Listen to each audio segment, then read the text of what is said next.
मौत का फरिश्ता आएगा और जब मौत का फरिश्ता आके हमें मौत का पैगाम सुनाएगा ना, तो उस वक्त ये मौलवी याद आ रहे होंगे, मस्जिद के इमाम याद आ रहे होंगे, काश इनसे कुछ सीख लिया होता, काश हम कुछ बन गए होते, काश हमने अपने अमल अच्छे कर लिए होते। ये लोगों कान खोल के सुनो, अभी तुम्हारे पास वक्त है, मौत का गड्ढा तुम्हारा इंतजार कर रहा है। रोज कब्र पुकार पुकार के कहती है, ए मेरे अंदर आने वाले मेहमान, तू कैसी गफलत में जिंदगी गुजार रहा है, तू अल्लाह की इबादत से दूर है, मस्जिदों से दूर है। ए मेरे अंदर आने वाले इंसान, तुझे हो क्या गया है? तू दुनिया के चार पैसों पे झूठ बोलता फिरता है, लोगों के माल मारता फिरता है, तूने लोगों की जमीनें हथिया ली है, तूने लोगों के चखरोट को तंग कर दिया है, तू लोगों की मेंढक काटता फिरता है। अरे कितना बेवकूफ है रे तू। मेरे अंदर आने वाले कान खोल के सुन ले, तू लोगों की बेईमानियां कर रहा है, लोगों पे डाके डाल रहा है, चखरोट तंग कर दिए हैं, कब्रिस्तान की जमीनें काट ली है, लोगों के मेंढक काट ली है,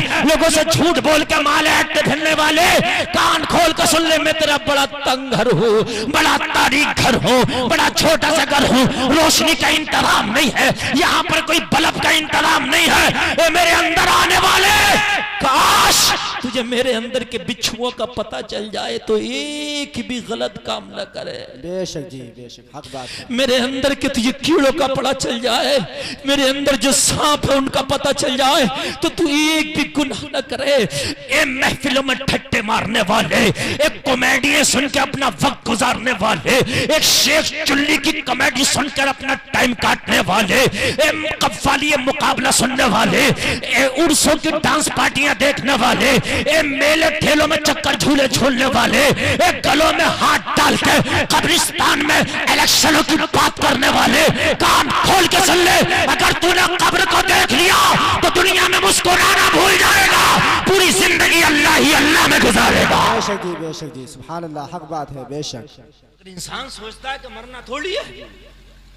ये लोगों, हजरत आदम 1000 साल दुनिया में रहे, उनके बेटे 900 बरस दुनिया में रहे, हजरत नूह 950 बरस दुनिया में रहे, कोई नबी 300 बरस दुनिया में रहा, कोई 250 बरस दुनिया में रहा, सबसे कम जाहिरी तौर पर मेरे नबी दुनिया में रहे 63 साल। मगर खुदा की कसम, उन नबियों की जिंदगियां तो उठा के देखो। एक बात बताओ मुझे लोगों, क्या मेरे नबी से भी कोई नेक हो सकता? नहीं।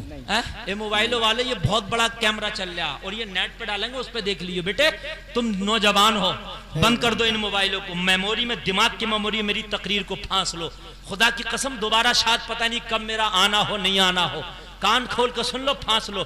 हो सकता अमल कर ले, जिंदगी तबाह बर्बाद हो गई है। जो पूरी दुनिया जो आज हमें परेशान कर रही है, टॉर्चर कर रही है, मॉब लिंचिंग में मारा जा रहा, मालूम है तबरेज अंसारी को जिन्होंने मारा था उनको छोड़ दिया गया और यह कहकर छोड़ा गया कि तबरेज अंसारी की मौत इनके मारने की वजह से नहीं, हार्ट अटैक की वजह से हुई थी।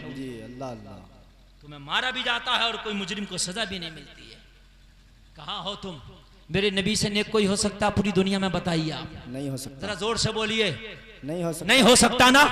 मेरे नबी से बढ़कर तो कोई नबियों में भी नहीं हो सकता। जी बेशक, हक बात। तेरी और मेरी तो औकात क्या जी। मेरे नबी से बढ़कर तो खुदा की खुदाई में कोई नहीं है। बेशक जी। अल्लाह ने नबी से बढ़कर तो किसी फरिश्ते को भी नहीं बनाया। बेशक। फरिश्ते भी उनके दर के गुलाम है। बादे खुदा अगर कोई है तो मेरे नबी की जात है।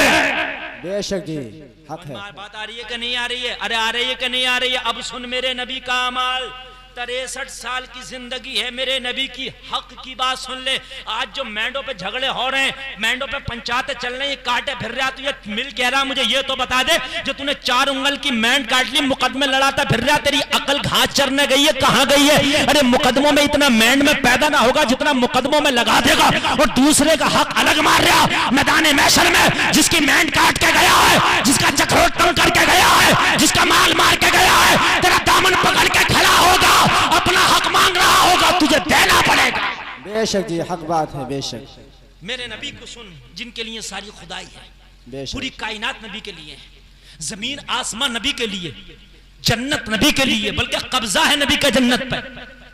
नबी के नाम लिखा है जन्नत के दरवाजे पर। बेशक जी। तुम्हारे घर के दरवाजे पर तुम्हारा नाम होता है और जन्नत के दरवाजे पर मुस्तफा का नाम है। बेशक जी, हक है। मतलब मालिक है मुस्तफा जन्नत के। मगर सुन, मुस्तफा ने कैसा हक अदा किया अपने भाइयों का। जब हलीमा ले गई मेरे नबी को अपने घर पालने के लिए, मेरे नबी को पालने के लिए दाई हलीमा अपने घर ले गई।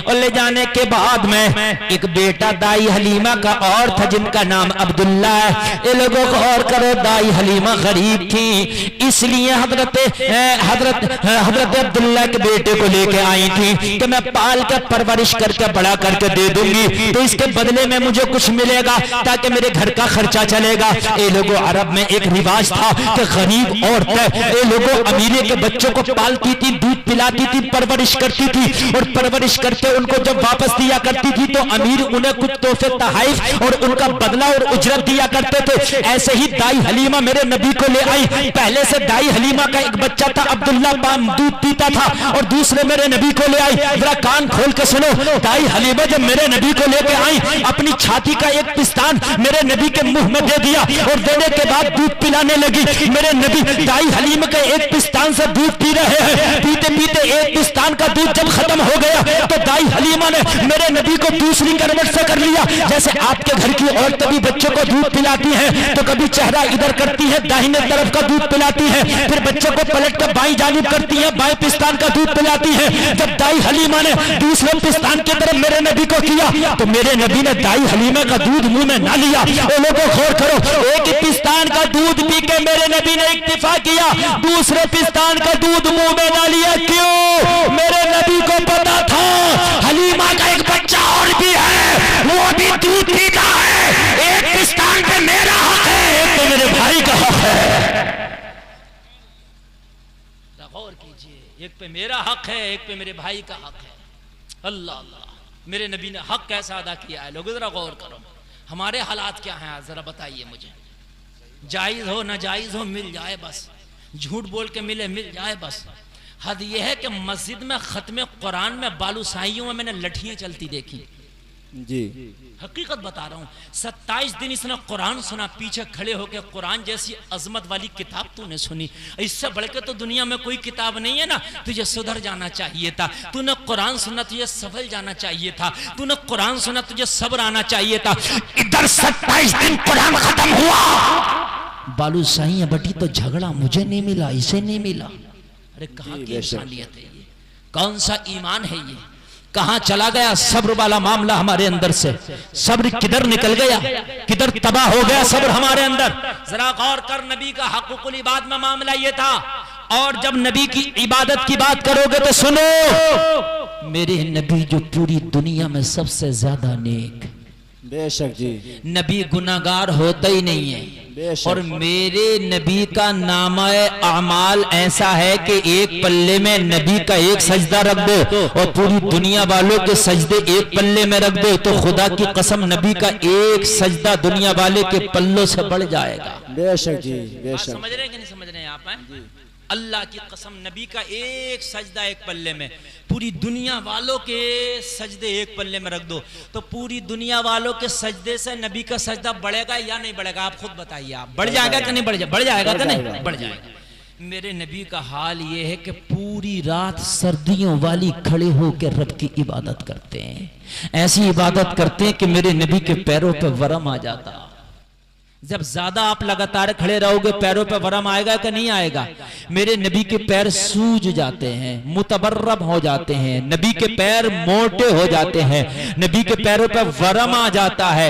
ये लोगों, अल्लाह को अपने नबी पे बड़ा तरस आता है। रब अपने नबी के लिए 29वां पारा है कुरान में फरमाता, या अय्युहल मुज़म्मिल कुबिल लैला इल्ला कलीला। ये मेरे महबूब तू पूरी रात खड़ा होता है, तेरे पैरों पे वरम आ जाता है, मुझे तकलीफ होती है। ये मेरे महबूब रात का कुछ हिस्सा जाग के मेरी इबादत कर लिया कर और रात के कुछ हिस्से में आराम भी कर लिया कर। बेशक जी, बेशक। मेरे महबूब की इबादत का ये आलम है। और हमारा हाल ये है कि नामा आमाल में नेकी अगर लालटेन लेके ढूंढोगे तो ना मिलेगी जी, चराग लेके ढूंढोगे तो ना मिलेगी। उसके बावजूद हमारा हाल ये है कि पूरी रात सो रहे हैं, दिन में भी इबादत से कोई मतलब नहीं है, रातों को भी इबादत से कोई मतलब नहीं है, बस खाली की खुराफातों से मतलब बहुत है। बग्गी बाग चल रहा होगा तो घंटों घंटों बैठेंगे, ताश का पत्ता चल रहा होगा घंटों घंटों बैठेंगे, सीडी चल रही हो घंटों घंटों बैठ जाएंगे, पूरा पूरा शो देख लेंगे। अगर टाइम नहीं है तो 10 मिनट मस्जिद में नमाज पढ़ने का टाइम नहीं है। ये लोगों, हमें हो क्या गया है, हमारी उम्र हो चली है 70 साल की, कब्र में पैर लटके हैं, मगर फिर भी हेयर कटिंग की दुकान पर जाकर दाढ़ी को अंदर से बिल्कुल खुरजवा के आ रहे हैं। अभी सोच रहा कि कई सौ साल और जीना है। ए मुसलमान, तुझे हो क्या गया, कितने घाटे के तूने सौदे कर लिए हैं, मुझे ये तो बता दे तू करना क्या चाहता, तेरी आखिरी मंजिल, तेरा आखिरी टारगेट क्या है। अरे तू चला तो चला कहां गया, तेरे रब ने तो हुक्म दिया था कि तुम नमाज़ें पढ़ो, सजदे जब करोगे तो सजदों में मुझसे मुलाकात होगी। रब फरमाता सजदों में मुझसे मुलाकात होगी, तू सजदे में होगा, मेरी बात तुझसे हो रही होगी। बेशक जी बेशक, सुभान अल्लाह।